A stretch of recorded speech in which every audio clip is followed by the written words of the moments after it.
श्री राधे। श्री उड़िया बाबा जी कहते हैं, एक बार की बात है, मैं बूढ़े विद्वान पंडित पर भिक्षा लेने के लिए गया।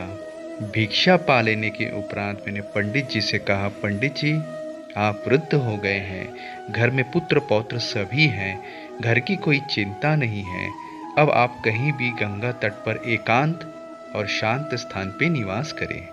पंडित जी ने कहा, गंगा जी कहती है कि जिसने पर स्त्री, पर द्रव्य और पर निंदा से अपने को पृथक रखा है, उसके लिए मैं प्रतीक्षा करती रहती हूँ, अपने को पवित्र करने के लिए। गंगा जी का महात्म्य बड़ा विचित्र है। एक बार की बात है, गंगा जी ने भागीरथ जी से कहा, राजन मैं पुण्य की सदा प्यासी रहती हूँ, कलयुग में पाप की प्रधानता रहेगी, तो बताइए मैं क्या करूँगी।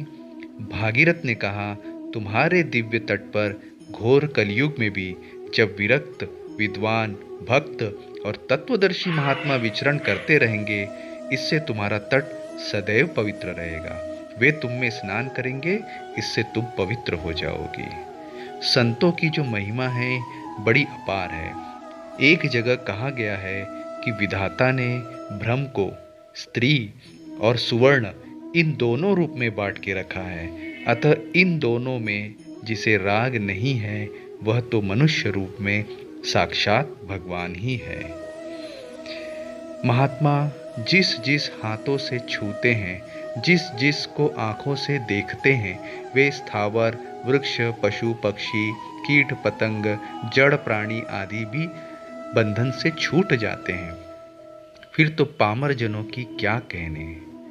अंतिम बात, साधुओं में 4 बातें कभी नहीं देखनी चाहिए। साधु गोरा है या काला, दूसरा साधु किस जाति का है, तीसरा कितनी आयुष्य का है, कुछ पढ़ा है या नहीं पढ़ा है, क्योंकि भगवान की भक्ति में गोरा हो, काला हो, किसी भी जाति का हो, छोटा हो, बड़ा हो, विद्वान हो या निरक्षर हो, इसमें से कोई भी बात देखी नहीं जाती।